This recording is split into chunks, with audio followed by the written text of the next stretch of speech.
The gift of life is surely the greatest gift of all. So how could the story of a remarkable woman who gave that gift over and over again have been overlooked for so long? Here's Jim Axelrod now to set the record straight. Somewhere in this humble family cemetery off a country road in the town of Clover in Southern Virginia, a woman who died nearly 60 years ago lies in an unmarked grave, which is a shame because the world should know her name, Henriette Lacks. Who is Henriette Lacks?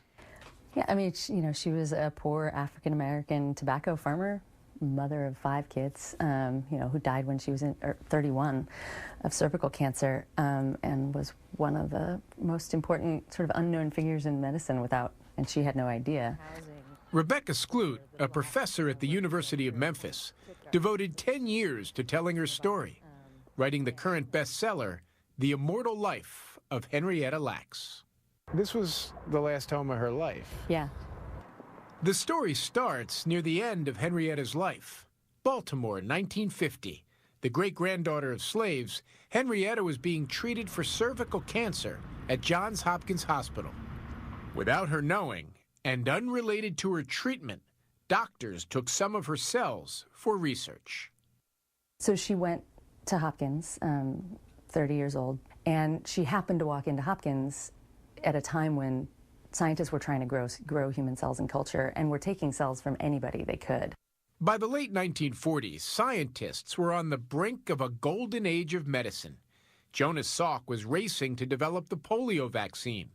But his work, and that of countless others, was hampered because they lacked a critical tool, human cells for testing. Scientists had been trying for years to keep human cells alive in the lab, but none of them lasted very long, until Henriette Lacks showed up at Hopkins. With her under anesthesia, they just took this small piece of her tumor without her knowing, and they put it in a dish and sent it down the hall to George Guy, who was the head of tissue culture research at Hopkins. And he'd been trying to grow human cells for decades, and it had never worked. And hers just took off. Took off doesn't begin to describe it. For the first time in history, human cells could be grown and infinitely replicated outside the body. Henriette Lacks died in October 1951, just 8 months after seeking help at Hopkins. But her cells lived on, multiplying by the billions. Why? What was there specific to Henriette Lacks, her cells? We know mechanically that the cells stay alive because they have this enzyme in them that rebuilds the ends of their chromosomes. So the cells just never get old. They don't die. But why her cells did that when all the other cells didn't is still a little bit of a mystery. To this day, HeLa cells, named by combining the first 2 letters of Henriette with the first 2 of Lacks, are a cornerstone of modern medicine. Tick off for me all the ways HeLa cells have been used.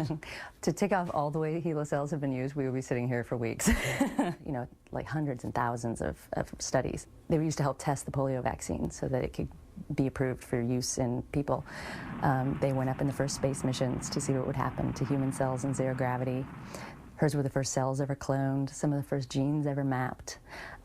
They've been used to create drugs from, some of our basic cancer drugs like tamoxifen. I mean, the range of things that HeLa cells has been used for is kind of incomprehensible. So it's hard to imagine science in the last half a century without HeLa cells. Oh yeah, HeLa is special, and scientists who come to my talks and things, they come up to me and they say, you cannot overestimate how important HeLa cells have been. You do remember your mother getting sick? Yeah. But I didn't know exactly what it were then because nobody never told me. Lawrence Lacks, the oldest of Henriette's 5 children, wasn't the only one left in the dark. No one in the family had been informed by Johns Hopkins of the existence of their mother's cells until a researcher called in the early 1970s wanting to test the family. Henriette's husband basically got a phone call one day, and the way he understood it was, we've got your wife, she's alive in a laboratory, we've been doing research on her for the last 25 years. The only cell he'd ever heard of was the kind in a prison. I mean, he literally thought, okay, so they have her in a cell, they have part of her in a cell. The news left the Lacks family confused and scared. When you look at this in the context of the family story, you know, 25 years after her death, not only were her cells still alive, but there were enough of them that if you could pile them all on a scale, they'd weigh 50 million metric tons. It's like 150 Empire State Buildings. You know, it's just inconceivable that that could even be true, and it was. I almost feel raped, like the family feels raped. You know, they did it and nobody told it. From my sitting in that living room last night, my sense was the devil in all of this is Johns Hopkins University for the family. Yeah, oh, absolutely. For the family, the devil, yeah. For the family, Johns Hopkins is absolutely the bad guy. Johns Hopkins needs to do a better job of communicating with the family and recognizing it. Dr. Daniel Ford is a vice dean at Johns Hopkins School of Medicine. Using Henrietta's cells for research, he maintains, was standard practice for the time.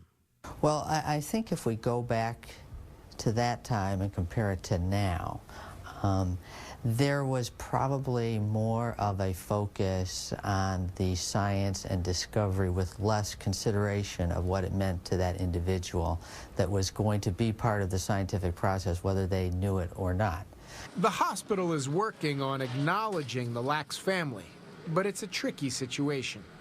The reason why is, although the Henriette Lacks case is the one that we're talking about and has the highest profile, that is not the only patient that has contributed to the research agenda of Johns Hopkins or the nation. So one of the issues is talking about precedent, and what does that mean? What that means, among other things, is money. And while Hopkins claims it never sold HeLa cells, the same can't be said for medical supply companies. Is there any way to calculate how much money has been made off of Henriette Lacks' cells? No. I mean, they were the first cells ever commercialized, and that was in the 50s. And you can buy online HeLa cells or products made using HeLa cells from anywhere from about $200 for a vial up to about $10,000 a vial. HeLa cells are still, one of the most widely used cells in the world, so. But it's an incalculable amount of money. Yeah. And consider this. The family of the woman whose cells changed medical history can't afford health insurance. Henrietta's middle child, Sonny, is $100,000 in debt after bypass surgery. How does that leave you feeling? It leaves me feeling kind of not angry a little bit that I don't have the medical coverage, and then that my mother's cells is being used all over the world for science purpose, and then the medical coverage that we have is zero, me and my brother. No medical coverage, no money, and one more thing the Lacks family and Henrietta have gone without: recognition. We talk about Hopkins. Hopkins have a wing for this here and a wing for that. It would be nice if Hopkins would have a Henriette Lacks wing.